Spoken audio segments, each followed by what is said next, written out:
أعوذ بالله من الشيطان الرجيم. بسم الله الرحمن الرحيم. إنا أنزلناه في ليلة القدر وما أدراك ما ليلة القدر. ليلة القدر خير من 1000 شهر. تنزل الملائكة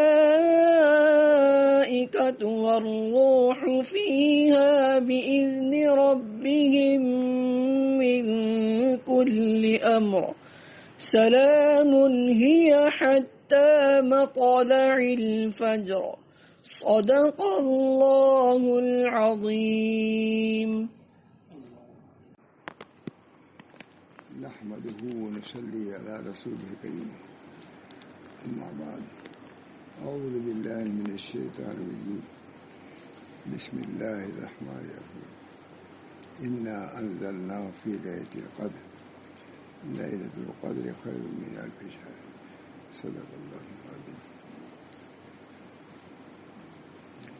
آپ حضرات کو معلوم ہے کہ گجرات کا جب سفر شروع ہوا، یعنی وہاں جب جانے لگا کہ حضرت مولانا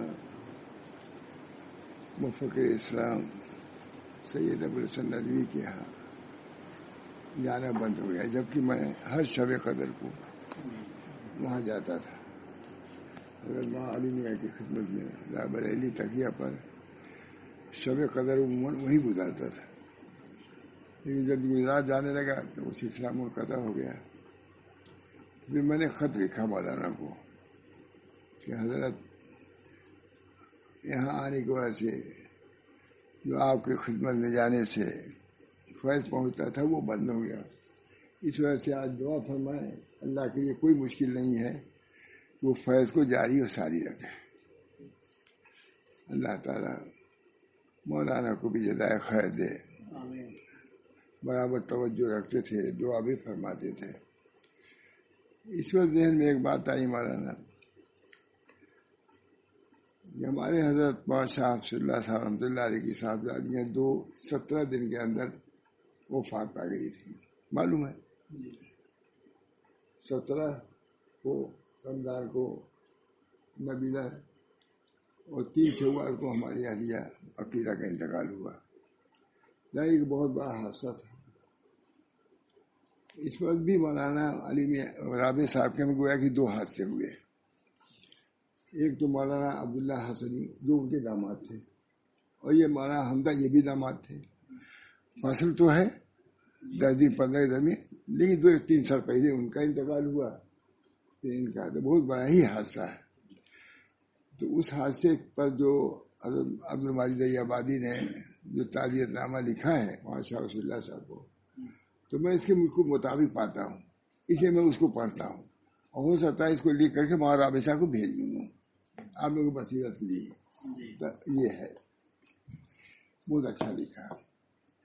تعزیت نامہ از مولانا دریابادی رحمہ اللہ، وہاں شاہ رسول اللہ صاحب کو لکھ رہا ہے. آپ کے ابتلاء عظیم کا حال آپ کے ایک مستشرق کے خط سے ابھی علم میں آیا. انا للہ و انا الیہ راجعون.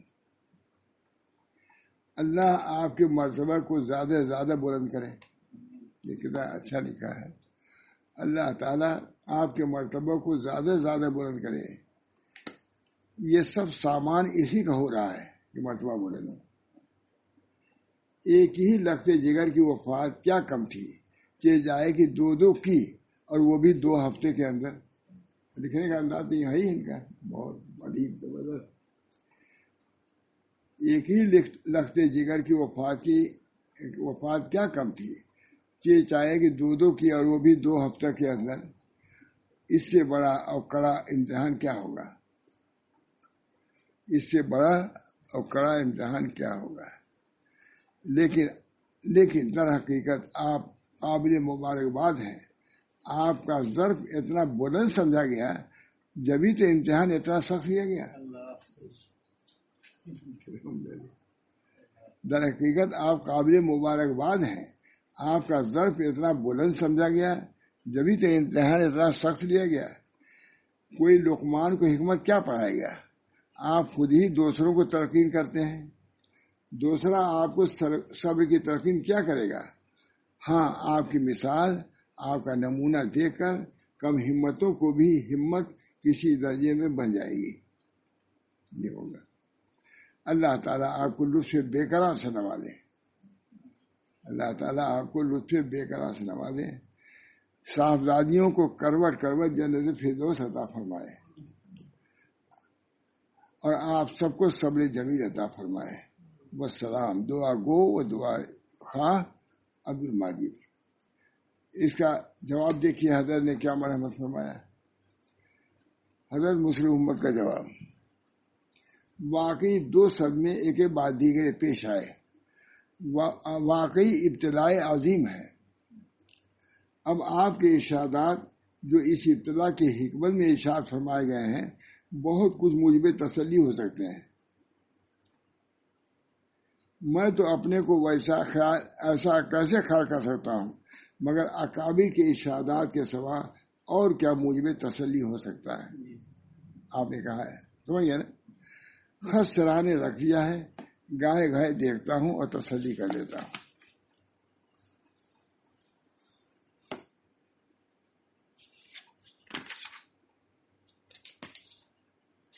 بس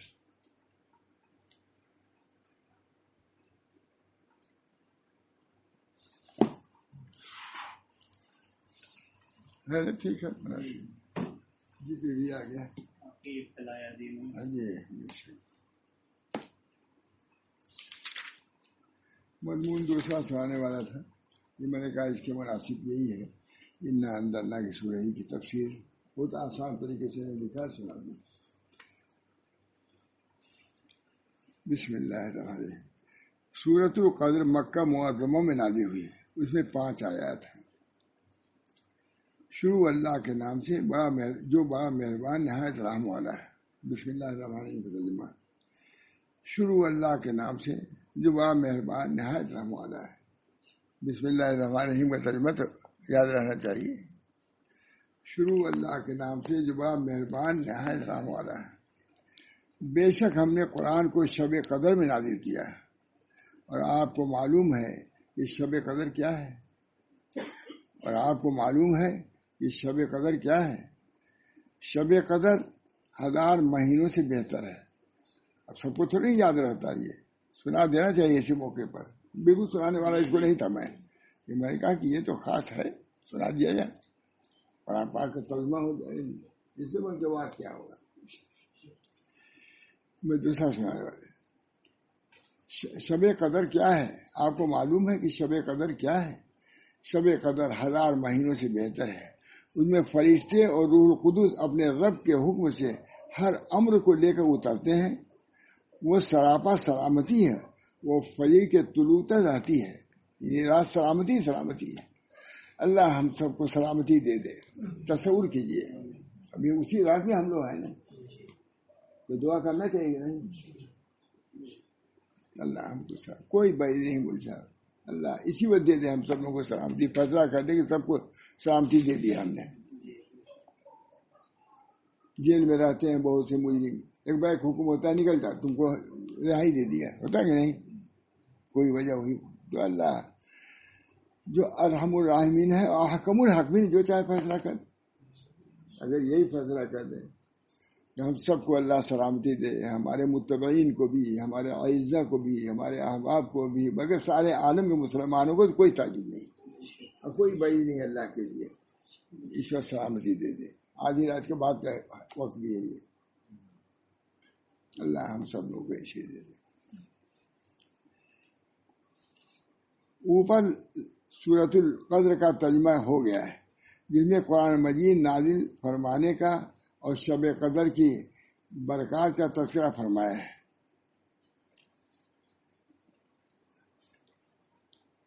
بس بے شک ہم نے قرآن کو شب قدر میں نازل کیا، اور آپ کو معلوم ہے کہ شب قدر کیا ہے. شب قدر 1000 مہینوں سے بہتر ہے. اس میں فرشتے اور روح القدس اپنے رب کے حکم سے ہر امر کو لے کر اترتے ہیں، وہ سراپا سلامتی ہے، وہ فجر کے طلوع ہونے تک رہتی ہے۔ اوپر سورۃ القدر کا ترجمہ کیا گیا ہے، جس میں قرآن مجید نازل فرمانے کا اور شب قدر کی برکات کا تذکرہ فرمایا ہے۔ اول تو یہاں فرمایا کہ انا انزلناہ فی لیلۃ القدر، بے شک ہم نے قرآن کو شب قدر میں نازل کیا ہے۔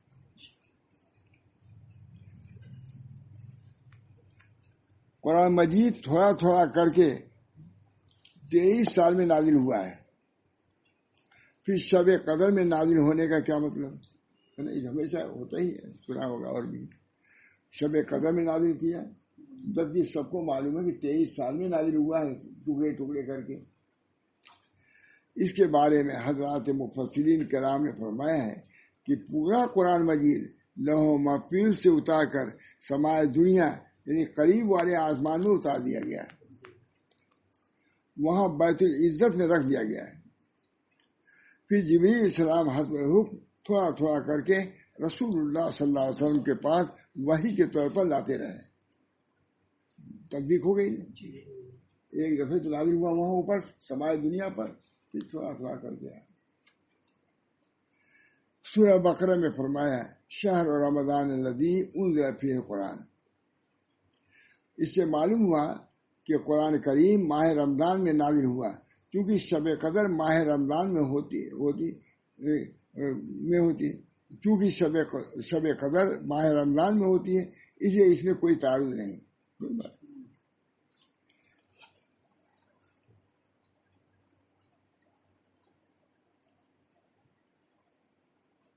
سے معلوم ہوا کہ قرآن کریم ماہ رمضان میں نازل، کیونکہ شب قدر ماہ رمضان میں ہوتی ہے، اس لیے اس میں کوئی تعارض نہیں۔ شب قدر کے فضیلت بتاتے ہوئے اول تو سوال کے پیرائے میں اس کی اہمیت بتائی، ما لیلۃ القدر، فرمایا کہ وما ادراک ما لیلۃ القدر، اور کیا آپ کو معلوم ہے کہ شب قدر کیا ہے؟ اس کے بعد ارشاد فرمایا لیلۃ القدر خیر من الف شہر۔ اہمیت کے لیے پہلے سوال کیا، اس کے بعد اس کا جواب خود اللہ نے دیا۔ شب قدر 1000 مہینوں سے بہتر ہے۔ اس کا مطلب یہ ہے کہ کوئی شخص 1000 مہینے تک اعمال صالحہ میں مشغول رہے جن میں شب قدر نہ ہو، اور کوئی شخص شب قدر میں مشغول عبادت رہے تو اس کا یہ عمل 1000 ماہ اعمال صالحہ میں لگے رہنے والے شخص سے افضل ہوگا۔ دیکھیے بھائی، اللہ تعالیٰ کے دے، اب یہ سب چیزوں کی یاد دہانی ہوتی رہنی چاہیے مجھ صاحب، یہ نہیں کہ ایک دفعہ 10 سال پہلے سنا دیا تو کافی ہو۔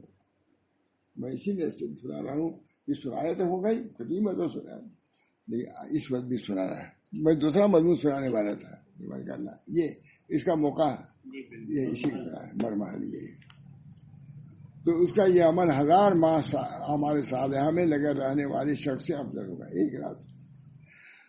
حضرت ابن عباس رضی اللہ تعالیٰ سے روایت ہے کہ رسول اللہ صلی اللہ علیہ وسلم کی خدمت میں بنی اسرائیل میں سے ایک شخص کا ذکر کیا گیا جو فی سبیل اللہ 1000 ماہ تک اپنے کاندھے پر جہاد کے لیے ہتھیار اٹھائے رہا۔ رسول اللہ صلی اللہ علیہ وسلم کی یہ بات پسند آئی اور اللہ تعالیٰ کی بارگاہ میں عرض کیا کہ اے پروردگار، آپ نے میری امت کو دوسری امتوں کے مقابلے میں عمریں کم دی ہیں، اور عمریں کم ہونے کی وجہ سے ان کے اعمال بھی کم ہوں گے، ان کے لیے بھی زیادہ ثواب کی کوئی سبیل ہونی چاہیے۔ نبی صلی اللہ علیہ وسلم، اس پر اللہ تعالیٰ نے آپ کو شب قدر نازل فرمائی اور ارشاد فرمایا کہ شب قدر 1000 مہینوں سے بہتر ہے۔ 1000 مہینے کی 83 سال اور 4 مہینے ہوتے ہیں۔ پھر شب قدر کو 1000 مہینے کے برابر نہیں بتایا ہے، بلکہ 1000 مہینے سے بہتر بتایا ہے۔ کس قدر بہتر ہے، علم اللہ ہی کو ہے، جو بھی بہتر ہے، کتنا بہتر ہے کیا یہ نہیں بتایا۔ مومن بندوں کے لیے شب قدر بہت خیر و برکت کی چیز ہے۔ مومن بندوں کے لیے شب قدر خیر و برکت کی چیز ہے۔ ایک رات جا کر عبادت کر لیں اور 1000 مہینوں سے زیادہ عبادت کا ثواب پا لیں، اس سے بڑھ کر اور کیا چاہیے۔ اسی لیے تو حدیث شریف میں آیا ہے من حرم فقد حرم الخیر کلہ ولا یحرم خیرہ الا کل محروم، یعنی جو شخص شب قدر سے محروم ہو گیا ہے گویا پوری بھلائی سے محروم ہو گیا ہے. ابھی سننے کی بات تھی کہ نہیں؟ سننے کی ہمارے سنانے کی بات تھی. گویا پوری بھلائی سے محروم ہو گیا ہے. اور شب قدر کی خیر سے وہی محروم ہوتا ہے جو کامل محروم ہو. ابن ماجہ کی روایت. کامل محروم وہ شخص ہے جو شب قدر کی خیر سے محروم ہو گیا. اللہ ہم سب کو محروم نہ فرمائے. مطلب یہ ہے کہ چند گھنٹے کی رات ہوتی ہے، اس میں عبادت کرنے سے 1000 مہینے سے زیادہ عبادت کرنے کا ثواب ملتا ہے. چند گھنٹے بیدار رہ کر نفس کو صاف بجھا کر عبادت کر لینا کوئی ایسی قابل ذکر تکلیف نہیں جو برداشت سے باہر ہو. معاشی کے اور کوئی نہیں لکھے گا اسے. پاکستان کے عالم ہیں وہاں کے لوگوں کو سمجھانے کے لیے کہ سمجھ لو. عبادت کرنا کوئی ایسی قابل ذکر تکلیف نہیں ہے جو برداشت سے باہر ہو. تکلیف ذرا سی اور ثواب بہت بڑا. اگر کوئی شخص 1 پیسہ تجارت میں لگا دے اور 20 کروڑ روپے کا نفع پائے اس کو کتنی خوشی ہوگی. اور جس شخص کو اتنے بڑے نفع کا موقع ملا پھر اسے توجہ نہ کی، اس کے بارے میں یہ کہنا بالکل صحیح ہے کہ وہ پورا اور پکا محروم ہے. اللہ ہم سب کو محفوظ رکھے. محرومی سے اللہ بچائے. خوشی تو ہو رہی ہے لیکن دعا کی اس کے باوجود اللہ تعالیٰ ہم لوگ کہتے ہیں اتنا خلوص دے دے. اللہ تعالیٰ قبول بھی فرمانے اور اجر سے ہم لوگوں کو مشرف فرما دے. پہلی امتوں کی عمریں زیادہ ہوتی تھی.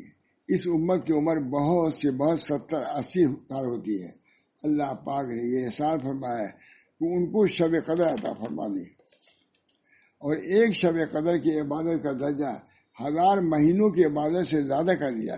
محنت کم ہوئی، وقت بھی کم لگا اور ثواب میں بڑی بڑی عمر والی امتوں سے بڑھا دیا. اللہ اس امت پر اللہ تعالیٰ کا خاص فضل و انعام ہے. فللہ الحمد علی ما آتا وانعم واکرم.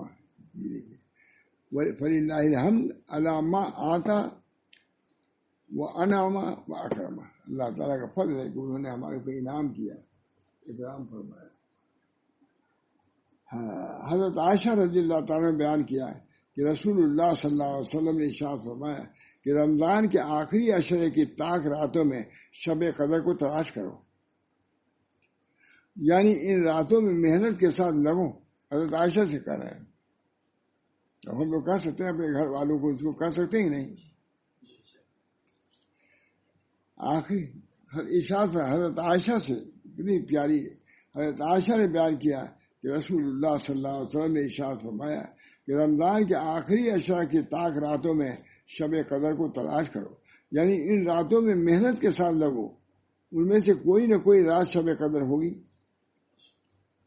کیونکہ بعض روایات میں 27ویں شب کا خصوصی ذکر آیا ہے.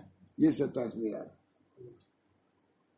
اس لیے اس میں شب بیداری کرنا یعنی نماز اور تلاوت اور ذکر میں لگے رہنے کا خصوصی اہتمام کرنا چاہیے. آگے نا دعا کرو توفیق ہو جائے. یہ تو سنی رہے، یہ بھی عبادت ہی ہے. داعیہ جذبہ پیدا ہو رہا ہے.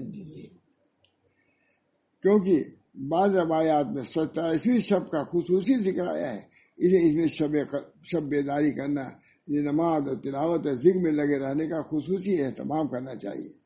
حضرت ابو ہریرہ سے روایت ہے کہ رسول اللہ صلی اللہ علیہ وسلم نے ارشاد فرمایا جسے ایمان کے ساتھ ثواب کی امید رکھتے ہوئے رمضان کے روزے رکھے اس کے پچھلے گناہ معاف کر دیے جائیں گے. بہت رمضان ایمان و احتساب غفر لہ حدیث مشہور ہے. معاف کیا. اور جسے رمضان کی راتوں میں ایمان کے ساتھ اور ثواب سمجھتے ہوئے نمازوں میں کام کیا اس کے پچھلے گناہ معاف کر دیے جائیں گے. یہ بھی ہے. اور جسے ایمان کے ساتھ ثواب کی امید رکھتے ہوئے شب قدر میں قیام کیا یعنی نمازیں پڑھتا رہا اس کے پچھلے گناہ معاف کر دیے جائیں گے. دیکھیے پورے رمضان کے لیے بھی اس کے لیے جو قیام کرنے کا مطلب یہ ہے کہ نماز میں کھڑا رہے، نہیں نماز کھڑے ہو گئے کچھ پڑھیں. اور اسی حکم میں یہ بھی ہے کہ تلاوت اور ذکر میں مشغول ہو اور ثواب کی امید رکھنے کا مطلب یہ ہے کہ ریا وغیرہ کسی طرح کی خراب نیت سے عبادت میں مشغول نہ ہو. اور ثواب کی امید رکھنے کا مطلب یہ ہے کہ ریا وغیرہ کی کسی طرح خراب نیت سے عبادت میں مشغول نہ ہو، بلکہ اخلاص کے ساتھ محض اللہ کی رضا اور ثواب کی نماز کی نیت سے عبادت میں لگا رہے. اللہ اسی توفیق ہم لوگ. علماء نے فرمایا ہے کہ ثواب کا یقین کر کے بشاشت قلب سے کھڑا ہو، بوجھ سمجھ کر بددلی کے ساتھ عبادت میں نہ لگے. ثواب کا یقین اور اعتقاد جس قدر زیادہ ہوگا اتنے ہی عبادت میں مشقت کا برداشت کرنا سہل ہوگا.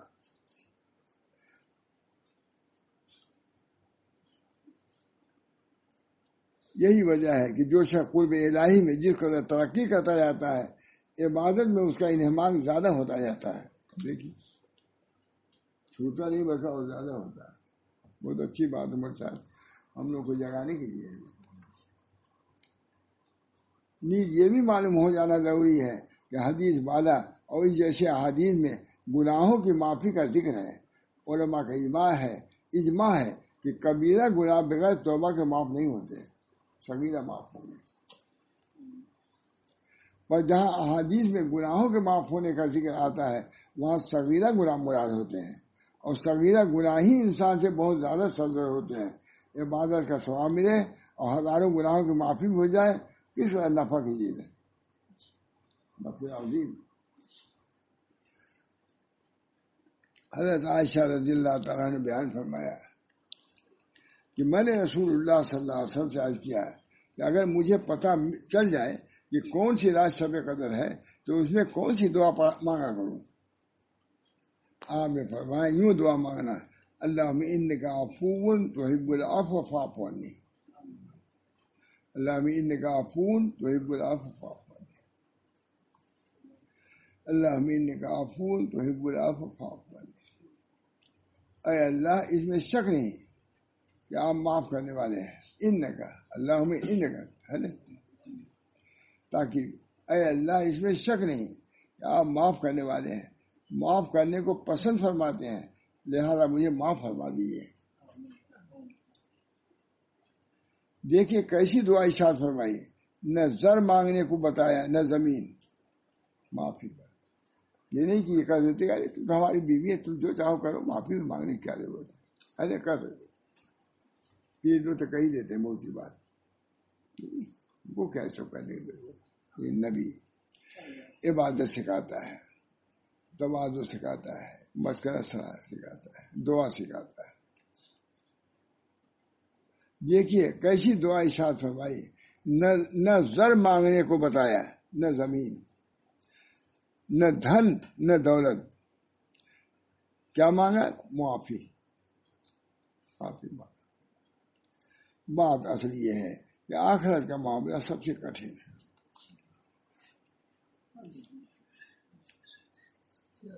بات اصل یہ ہے کہ آخرت کا معاملہ سب سے زیادہ کٹھن.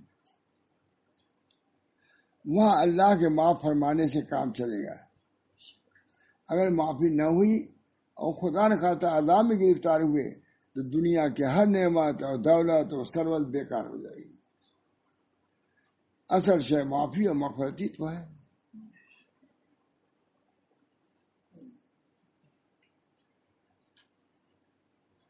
معافی لڑائی جھگڑے کا اثر. حضرت عبادہ فرماتے ہیں نبی کریم صلی اللہ علیہ وسلم ایک دن اس لیے باہر تشریف لائے کہ ہمیں شب قدر کی اطلاع فرمائیں. دن میں نبی صلی اللہ علیہ وسلم ایک دن اس لیے باہر تشریف لائے کہ ہمیں شب قدر کی اطلاع فرمائیں، مگر دو مسلمانوں میں جھگڑا ہو رہا تھا. حضرت صلی اللہ علیہ وسلم نے ارشاد فرمایا کہ میں اس لیے آیا تھا کہ تمہیں شب قدر کی اطلاع دوں، مگر فلاں شخصوں میں جھگڑا ہو رہا تھا جس کی وجہ سے اس کی تعین میرے ذہن سے اٹھا لی گئی.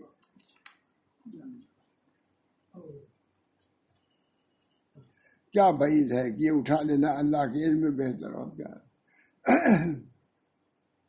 کیا بعید ہے کہ یہ اٹھا لینا. رواہ البخاری نے روایت کیا ہے اس مبارک حدیث سے معلوم ہوا کہ آپس کا جھگڑا اس قدر برا عمل ہے کہ اس کی وجہ سے اللہ پاک نے نبی اکرم صلی اللہ علیہ وسلم کے قلب مبارک سے شب قدر کی تعین اٹھا لی. دن میں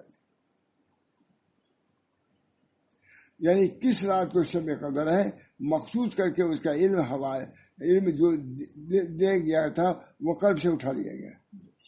یہ فلاں رات ہے، اس علم ہی کو اٹھا لیا. یہ ہے اختلاف کو کچھ نہیں لوگ سمجھتے، جو وہ چاہیں کریں. مخصوص کر کے اس کا علم جو دے دیا گیا تھا وہ قلب سے اٹھا لیا گیا. اگرچہ بعض وجوہ سے اس میں بھی امت کا فائدہ ہو گیا، جیسا کہ انشاءاللہ ہم ابھی ذکر کریں گے، لیکن سبب آپس کا جھگڑا بڑھ گیا. یہ تو برا معلوم ہوا، یہ کہ تعین نہیں ہے تو تلاش کرنے کا موقع مل گیا زیادہ. یہ دوسری بات ہے کہ فی نفس ہی جھگڑے کی مذمت معلوم ہے کہ نہیں. خود حدیث میں آیا ہے اپنے کو ذات بین جھگڑوں سے بچاؤ، اس وجہ سے کہ حالقہ ہے. اور میں نہیں کہتا کہ وہ بالوں کو موڑتا ہے بلکہ دین کو موڑ دیتا ہے کہ نہیں. حدیث ہے کہ نہیں، صریح حدیث. لیکن یہ حدیث تو بیان ہی نہیں کرتا کوئی. میں دیکھتا ہوں بہت ضروری ہے بیان کرنا مولانا. جو چیز زیادہ بڑھے تو اس کا بیان بھی زیادہ بڑھنا چاہیے. جیسا کہ انشاءاللہ ہم ابھی ذکر کریں گے. لیکن سبب آپس کا جھگڑا بن گیا جس سے آپس میں جھگڑے کی مذمت کا پتہ چلا. علماء کرام نے شب قدر کو پوشیدہ رکھنے یعنی مقرر کر کے یوں نہ بتانے کے بارے میں فلاں رات کو شب کی فلاں چند مسئلہ بتائی ہیں. اول یہ کہ اگر تعین ہو جاتا باقی رہتی تو بہت سے کوتا تباہ دوسری راتوں کا اہتمام بھی کوتا کر دیتی. ایسے تو 25 کو بھی 23 کو پہلی کو بھی خیال رہتا ہی.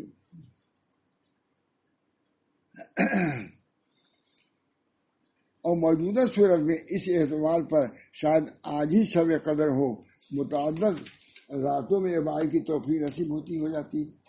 ایک ایسی چیز شروع کر دیتے ہیں بہت سے لوگ. یہ مفتی فخر الاسلام صاحب تھے آئے صبح 21 کے. اب ہم لوگ منتظر تھے کہ 23 سے صبح پر مذاق آدمی تھے. کہا رہے وہ گزر گئی، اب گناہ کیجیے آپ لوگ. یہ مطلب 21 پر مذاق آدمی تھے بہت. کہتے 21 کو گزر گئی، اب گناہ کیجیے آپ لوگ 21 کو 23 کو. دوسری یہ کہ بہت سے لوگ ایسے ہیں جو معاشی یعنی گناہ کے بغیر نہیں رہتے. تعین کی صورت میں اگر باوجود معلوم ہونے کے معاشیت کی جرات کی جاتی تو یہ بات سخت اندیشہ ناک ہوتی.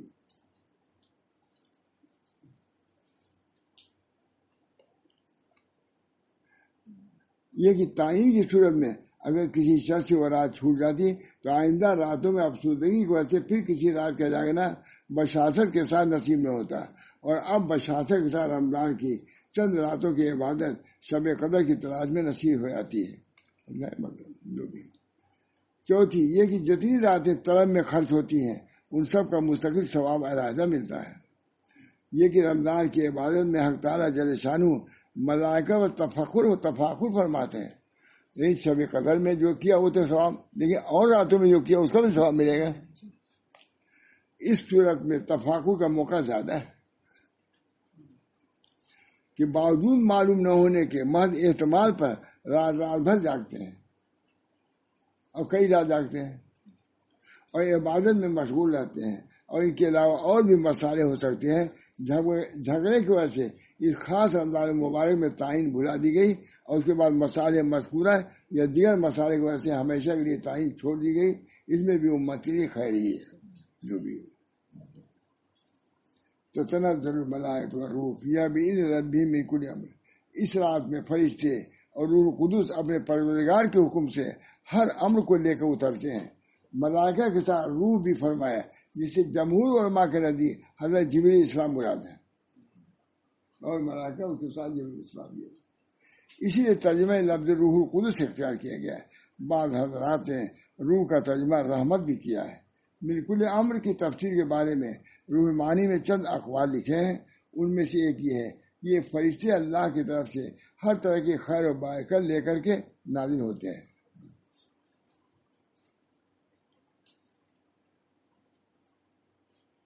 اللہ کی من کل امر کا مطلب یہ ہے یہ فرشتے اللہ کی طرف سے ہر طرح کی خیر و برکت لے کے نازل ہوتے ہیں. حضرت انس رضی اللہ عنہ سے روایت ہے کہ رسول اللہ صلی اللہ علیہ وسلم ارشاد فرمایا جب لیلۃ القدر ہوتی ہے تو جبریل السلام فرشتوں کی ایک جماعت میں نازل ہوتے ہیں اور ہر وہ بندہ جو کھڑے ہوئے یا بیٹھے ہوئے اللہ کا ذکر کر رہا ہو ان سب پر رحمت بھیجتے ہیں. پھر جب عید الفطر کا دن ہوتا ہے تو اللہ تعالیٰ اپنے فرشتوں کے سامنے بطور فخر ان بندوں کو پیش فرماتے ہیں کہ اے میرے فرشتوں اس مزدور کی کیا جزا ہے جس نے اپنے عمل پورا کر دیا، جس نے اپنا عمل پورا کر دیا. فرشتے عرض کرتے ہیں کہ اے ہمارے رب اس کی جزا یہ ہے کہ اس کا اجر پورا دے دیا جائے. اللہ تعالیٰ شریف فرما دے. اللہ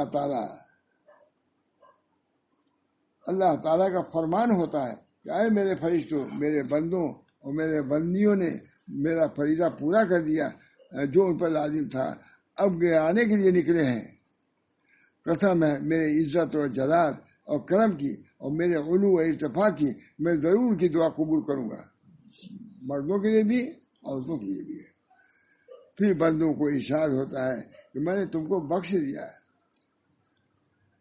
اور تمہاری برائیوں کی نیکیوں سے بدل دیا ہے، لہذا اس کے بعد عیدگاہ سے بخشے بخشائے واپس ہوتے ہیں. سلام، یہ رات سراپا سلامتی ہے. پوری رات فرشتے ان لوگوں پر سلام بھیجتے رہتے ہیں جو اللہ کے ذکر و عبادت میں لگے رہتے ہیں. اور بعض حضرات نے اس کا یہ مطلب بتایا ہے کہ شب قدر پوری کی پوری سلامتی اور خیر والی ہے. اس میں شر نام کا کوئی شر کا نام نہیں ہے. اس میں شیطان کسی کو بھی برائی پہ ڈال دے یا کسی کو تکلیف پہنچا دے اس کی طاقت سے باہر ہے. اب دیکھیے کتنی بڑی میں ذکر یہ حتیٰ مطلب فجر، یہ رات فجر طلوع ہونے تک رہتی ہے. اس میں بتا دیا کہ لیلۃ القدر کی رات کسی حصے کے ساتھ مخصوص نہیں ہے، شروع حصے سے لے کر صبح صادق ہونے تک برابر شب قدر اپنی خیرات اور برکات کے ساتھ باقی رہتی ہے.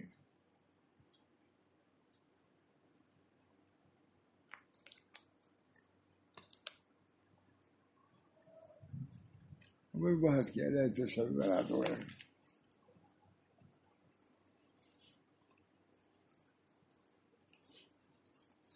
اخیر میں لکھ رہا ہے جس قدر ممکن ہو سکے شب قدر کو عبادت میں گزارے. اخیر میں لکھ رہا ہے کچھ بھی نہیں تو کم از کم مغرب اور عشاء اور فجر نماز تو جماعت سے پڑھی. مغرب اور عشاء اور فجر نماز تو جماعت سے پڑھی، اس کا بھی بہت زیادہ ثواب ملے گا. اخیر میں لکھ دیا، بہت اچھا کیا ہے. انشاءاللہ تعالی حضرت عثمان رضی اللہ تعالیٰ عنہ سے روایت ہے کہ رسول اللہ صلی اللہ علیہ وسلم نے ارشاد فرمایا جس نے فجر نماز جماعت سے پڑھ لی گویا اس نے آدھی رات نماز میں قیام کیا ہے، اور جس نے عشاء کی نماز با جماعت پڑھ لی گویا اس نے پوری رات نماز پڑھ لی. رواہ مسلم.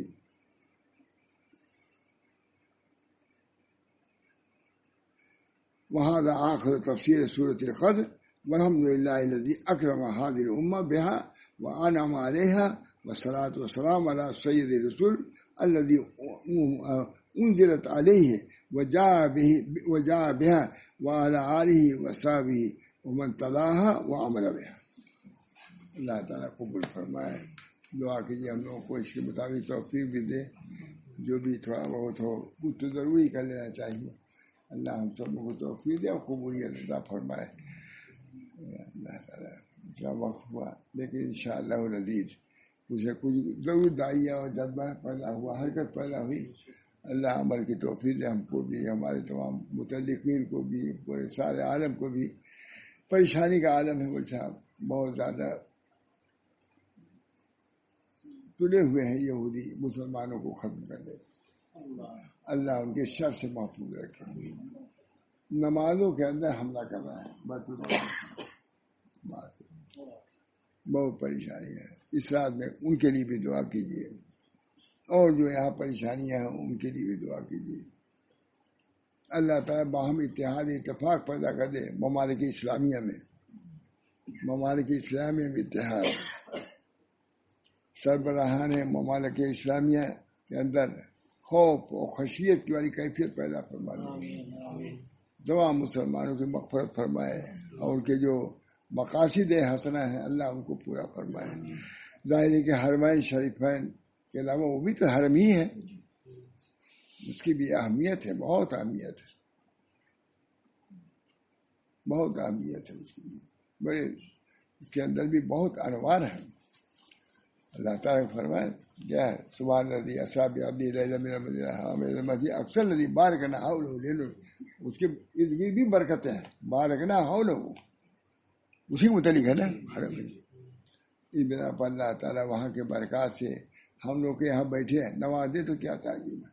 صلی اللہ علیہ نبی جو شریف پڑھیے، اللہم صلی علی سیدنا نبی وعلی آلہ وصحبہ اجمعین، اللہم صلی علی سیدنا نبی وعلی آلہ وصحبہ اجمعین، اللہم صلی علی سیدنا نبی وعلی آلہ وصحبہ اجمعین، اللہم صلی علی سیدنا نبی امی وعلی آلہ وصحبہ اجمعین، اللہم صلی علی سیدنا مولانا محمد عدد ما فی علم اللہ صلاۃ دائمۃ بدوام ملک اللہ، اللہم صلی علی سیدنا مولانا محمد عدد ما فی علم اللہ صلاۃ دائمۃ بدوام ملک اللہ، اللہم صلی علی سیدنا مولانا محمد عدد ما فی علم اللہ صلاۃ دائمۃ بدوام ملک اللہ۔ ہمارے مولانا محمد احمد صاحب کہتے تھے کہ یہ دعا دعائے سعادت، درود سعادت ہے۔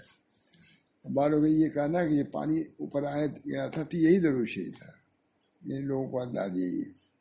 بارہ اس درود کی بھی کثرت کرنی چاہیے۔ اللہم صلی علی سیدنا مولانا محمد عدد ما فی علم اللہ صلاۃ دائمۃ بدوام ملک اللہ، اس کو سعادت بھی کہتے ہیں۔ بعد میں انہوں نے افتخار حسن میں لکھا تھا، یہ ہم لوگ خاطر سے معامل ہے، آپ لوگ بھی کچھ نہ کچھ پڑھ لیا کیجیے اس کو، دعا کیجیے اللہ تعالیٰ سے تمام مقاصد حسنہ میں ہم کو کامیابی فرمائے، اپنی محبت و نسبت سے سرفراز فرمائے اور اپنی عبادت کی زیادہ توفیق مرحمت فرمائے، اس رات میں بھی اس کے بعد بھی ہم کو، ہمارے تمام اولاد کو، ذریات کو اللہ تعالیٰ اپنی محبت نسبت سے سرفراز فرمائے اور عبادت کی زیادہ توفیق مرحمت فرمائے، اپنے ذکر کی اور فکر کی اور عنابت کی توفیق مرحمت فرمائے اور خاص رحمت کا معاملہ فرمائے۔ الہی مقصود منطوی و رضایت محبت و معرفت خود دے، ربنا تقبل منا انک انت السمیع العلیم برحمتک یا ارحم الراحمین، بحرمت سید نبی کریم صلی اللہ علیہ وسلم۔